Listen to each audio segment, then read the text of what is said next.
Gracias, diputado presidente. No, bastante preocupado por las decisiones que se tomaron. El gobierno creo que hizo un esfuerzo de enviar un presupuesto aquí extraordinario para reducir gastos, 56,000 millones. No es una gran cantidad. Sí sé que el gobierno está subejecutando partidas de las que típicamente llamamos superfluas en alimentación, consultorías, está haciendo esfuerzos de algún monto, pero bueno, nos envió aquí un presupuesto y en el proceso legislativo se ha reducido la reducción en un 24%, o sea, de la reducción que el gobierno intentaba en gastos efectivos, no estamos hablando de la parte de canje de deuda y el ajuste por el proyecto Limón Ciudad Puerto, se ha recortado aquí de 56,000 a 42,500 millones, eso es como un 24%. Significa un ajuste en el déficit fiscal, estos 42,500 millones, de un 0.14%, o sea, no un 1%, no un 0.5%, un 0.14%. Es muy poco, pero vamos a votar el presupuesto porque va en la dirección correcta.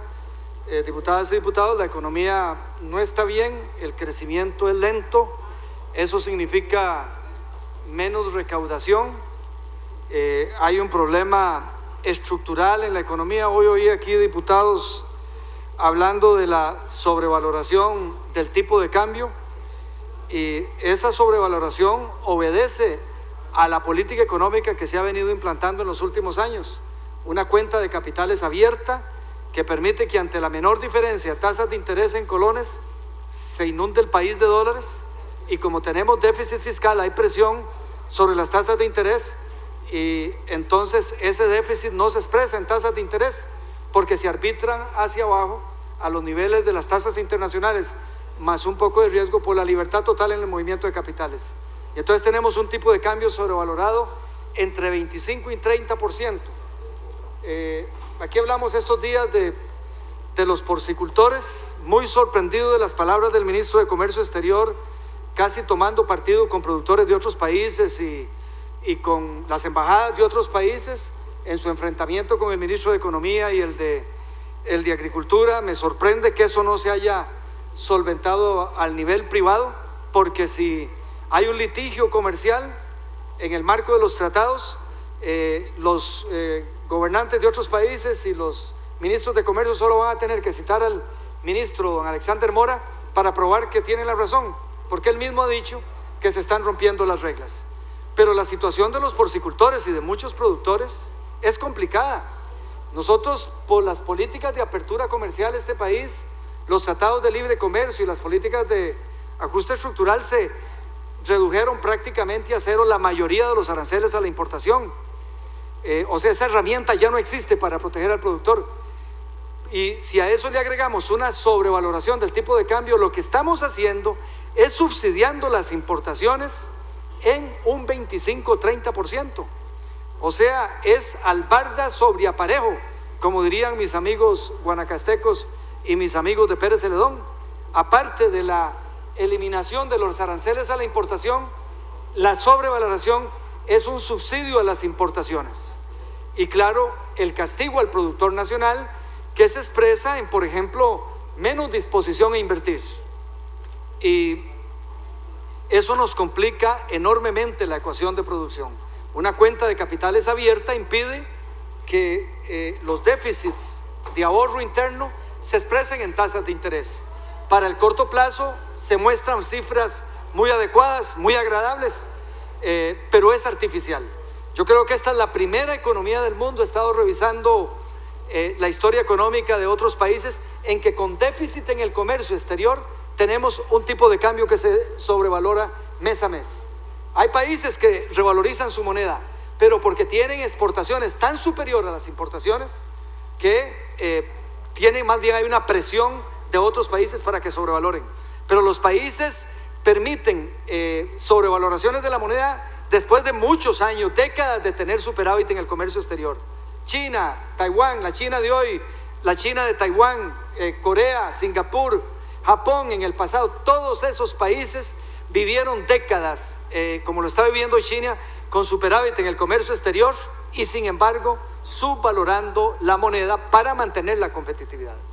Si nosotros tuviésemos un colón que se revaloriza porque exportamos muchísimo más de lo que importamos, sería una buena noticia, pero es un colón artificialmente mantenido precisamente por el déficit en las finanzas públicas, que causa tasas de interés mucho más elevadas que las tasas de interés del mercado internacional. Y todo por ese fanatismo con ciertas teorías económicas, esa liberación de la cuenta de capitales que considera sacrosanto el permitir que los capitales se muevan y salgan libremente. Otros países han puesto freno a esa libre movilidad de capitales porque, reitero, eso tiene que ver con la producción nacional.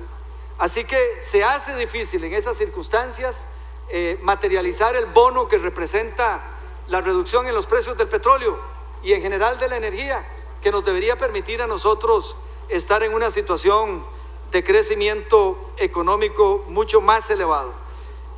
Todo eso hace y explica la crisis que viven los productores. Nosotros, con una economía creciendo lentamente por factores externos y por esas decisiones internas de política económica, por ejemplo la que sobrevalora el colón, lo que hace es que el crecimiento sea lento y entonces la captación de impuestos sea menor, porque necesitamos un sector privado vigoroso para que pague impuestos. Tenemos una situación complicadísima, como se ha dicho acá. Todos estamos a favor del financiamiento de una política social por medio de las mal llamadas cargas sociales adecuadas, pero eso significa para el productor cargas muy serias. Aquí, cuando se contrata un empleado y se dice el salario es 100, eso no es cierto, el salario es 153 colones, si usted le agrega todo lo demás que viene detrás. Y por eso tenemos que tener mucho cuidado con el gasto público y las circunstancias que estamos viviendo. La situación que se avecina entonces en materia fiscal es complicada y nosotros tenemos que asumir eso con responsabilidad, porque si no aprobamos impuestos, si no aprobamos reducciones en el gasto, yo la verdad es que lo que vi en la Comisión de Hacendarios es que la moción que presenté por 300.000 millones de colones no fue aceptada, porque siempre se encuentran excusas en una política laboral dentro del sector público que está basada en hacerle concesiones a los empleados y en definir como derechos adquiridos lo que no son derechos adquiridos. ¿Por qué es derecho adquirido la dedicación exclusiva? ¿Por qué a un médico le vamos a pagar dedicación exclusiva? Está bien tal vez que se le pague disponibilidad, que es nada más un 20%, es que la dedicación exclusiva es 53% del salario. Si es que hace falta tenerlos disponibles para llamarlos, ¿por qué no le pagamos simplemente la disponibilidad a unos médicos? Y todos los días nos enteramos de esos abusos y esos excesos, y hay personas que llaman política social defender esos excesos en el empleo público. Entonces hay gente que tiene un mundo muy cómodo: no impuestos, no recortes, no eliminación de privilegios a los empleados públicos, y sí ofrecer y ofrecer y ofrecer. Es un mundo muy cómodo. Yo desearía vivir en esa ecuación que me parece es un atentado, una grosería contra las matemáticas más simples que nosotros podamos pensar. Pero el mundo en que vivimos en Costa Rica es complicado. Un déficit en el comercio exterior complicado. Ustedes vieron, las exportaciones cayeron en el primer trimestre en 17%. A pesar de la caída en los precios del petróleo, el déficit en el comercio exterior se incrementa un tanto debido a la caída en las exportaciones. Déficit fiscal complicado que impide usar la herramienta del gasto público para reactivar la economía. Una cuenta de capitales abierta que impide que el tipo de cambio se ajuste para favorecer a la producción nacional y protegerla con esa herramienta, ya que no podemos hacerlo con aranceles por los compromisos en los tratados de libre comercio que tenemos. Y todavía nosotros aquí complementando al gobierno con lo que fue un primer paso muy irresponsable del gobierno actual, incrementando el déficit, incrementando el gasto público, extrapolando la irresponsabilidad fenomenal que heredamos de Liberación Nacional, que desde el 2009, 2010 comenzó con una política que tiene el gasto público en cerca de un 20% del PIB, cuando los ingresos no pasan de 13,5% del PIB. Y nosotros venimos y extrapolamos esto. Deberíamos en esta Asamblea Legislativa dar las lecciones por el lado del gasto y por el lado de los ingresos. Aquí viene el gobierno y hace una bicoquita, 56,000 millones, y nosotros nos damos el lujo de reducir esos 56,000 millones de recorte a 42,500 millones de recorte. Y mientras tanto, el tema de la productividad aquí legislativa francamente es vergonzante. Nosotros, diputadas y diputados, somos un mal ejemplo al Poder Ejecutivo, que ya es súper ineficiente. Ya el Poder Ejecutivo históricamente y sigue siendo ineficiente en ejecutar obras y hacer las cosas que hay que hacer. Y aquí nosotros llevamos 13 meses y lo que hemos hecho es aprobar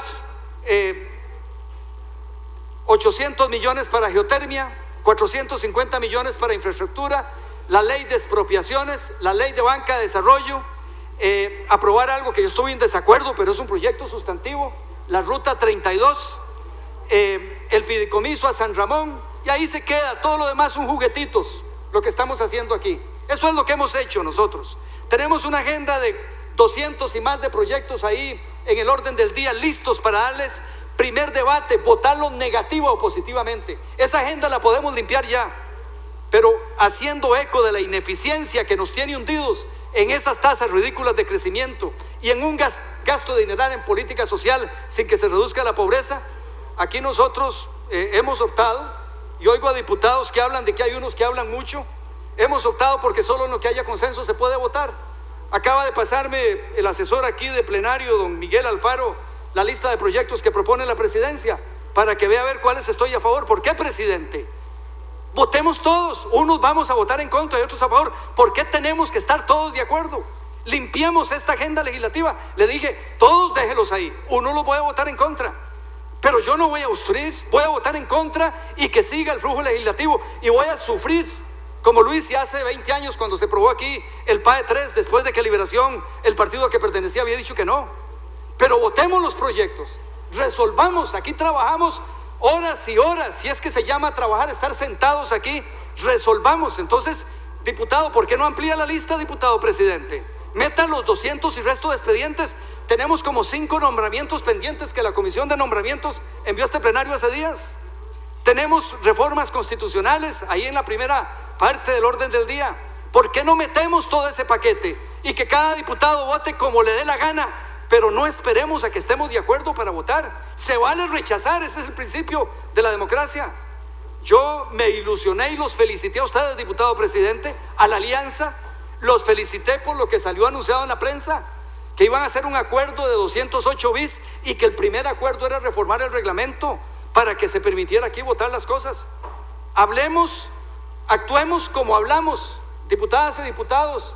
Los invito a que toda esa agenda que está ahí en el orden del día, que ya salió de comisiones, las votemos acá, y unos votarán en contra y otros a favor.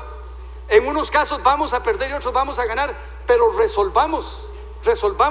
No nos consumamos en el mundo de la ineficiencia vergonzante que imita las ineficiencias del Poder Ejecutivo en gastos enormes acá, sin que nosotros le respondamos a este país. Digámosle que no a un montón de proyectos y a otros que sí. Limpiamos la agenda, diputadas y diputados, y nos vamos para la casa medio año. Yo no soy tan extremista que nos vayamos sin salario, que nos paguen la mitad del salario y nos vamos para la casa y ahorramos un montón de dinero acá y limpiamos esa agenda legislativa. Parlamentos de países más grandes se reúnen 5 meses por año, 4 meses por año, pero aquí justificamos una presencia porque inventamos una teoría nueva de la democracia que todos tenemos que estar de acuerdo. Entonces, cuando viene el presidente aquí y nos da un informe en que todo, por supuesto, dice que está bien, y nosotros después nos paramos a hacer críticas, veámonos al interior. Démosle una demostración al Poder Ejecutivo. Alianza Nueva de Liberación y La Unidad y muchos otros partidos más.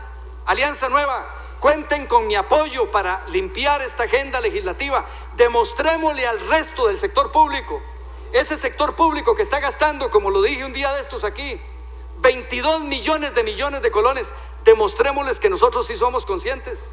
Un día esto le escribí una nota al compañero diputado don Johnny Leiva, uno de los diputados que yo veo están aquí por hacer las cosas bien hechas. Muchos de ustedes antes de llegar acá, muchos de ustedes, diputadas y diputados, se referían a la Asamblea Legislativa como vagabundos y solo madrazos le mandaban a la Asamblea Legislativa y los diputados por el desastre de ineficiencia. Hoy nosotros somos los que merecemos los madrazos. Lo mismo que se ha venido haciendo lo estamos haciendo. Hoy nosotros somos los que estamos deteniendo los procesos. Hoy nosotros somos las víctimas del odio de mucha gente que en todas las encuestas de opinión pone este parlamento en el piso. Resolvamos, tomemos esa agenda, diputado. Alianza que gobierna esta asamblea, diputado presidente Ortiz Fábregas, usted es empresario. Tomemos esto en serio y resolvamos y votemos todo eso, unos a favor y otros en contra. ¿Por qué esa lista tan pequeña? Y demos una demostración de eficiencia en este país, aquí en el trópico latinoamericano, que se consume en una mediocridad terrible. Este país era la estrella de América Latina. Hoy somos un país mediocre en un continente que ya es bastante mediocre. Nosotros somos culpables de eso. Las asambleas legislativas del pasado y nosotros los que estamos ahí, aquí los 57, todos, Fuenteovejuna, porque aquí lo pequeño bueno, lo poquito bueno que hagamos, todos tenemos méritos. Aquí que nadie venga a echarse flores encima. Y todo lo malo que ocurra, lo que yo hago malo, todo lo que yo haga malo acá, este servidor Solís Fallas, diputado, a todos ustedes se les pega. Todos los vicios que yo tengo, a ustedes se les pega. Igual los de ustedes a mí. Aquí es Fuenteovejuna para bien y para mal, para los desastres que hacemos y para las pequeñas cosas buenas que hacemos. Pero no puede ser que no podamos contar, que con una mano podamos listar las cosas sustantivas que hemos apoyado acá, y unas buenas y otras malas. Pero eso es todo lo que hemos hecho. Se pasó todo el periodo de extraordinarias y pregúntense qué hicimos acá. Y ahora vamos por la misma ruta con el nuevo gobierno legislativo. Llevamos un mes, yo sé que estamos empezando, pero si a lo del Poder Ejecutivo y la falta de claridad en ciertas cosas y la no materialización de ciertas expectativas de cambios sustantivas que tenían que darse en este país, si nosotros lo complementamos, entonces es restar, no sumar. Demos un ejemplo, presidente. Yo voy preocupado por lo que pasó acá con esto del presupuesto, tanta hablada de que había que hacer recortes y de repente ahora los recortes son malos. Ese recortito es un juguetito. En este país se bota plata en cargas. Todos los días nos enteramos. Todos los días. Hoy me enteré de clínicas que han hecho en la cárcel de Liberia y en la Reforma. Clínicas de 500 millones de colones que están desocupadas para atender los privados de libertad. No hay un EVAIS que valga eso en Costa Rica. Aquí se ha botado la plata en toneladas, en todo. Y en lo grande y en lo pequeño. Y puede ser que se gaste el mismo dinero con eficiencia. Aquí es una batería de ujieres, aquí en este foro, yo no sé qué hace tanta gente, pero si por lo menos nosotros produjéramos, yo creo que haríamos un cambio. Yo diputado presidente, quiero apoyar a esta alianza, como traté de apoyar al gobierno anterior dirigido por el diputado Mora Jiménez, para que demos un salto, pero es violento el salto que hay que dar, no es marginal, es una revolución de la eficiencia lo que hay que hacer. Ya son 13 meses y ya en la calle nosotros todos somos hijuetales, con todo respeto lo digo, y con razón, porque dígame en qué más de eso que listé sustantivo hemos votado acá. Gracias, diputado presidente, gracias, diputadas y diputados. Mucho gusto, diputado Solís Fallas.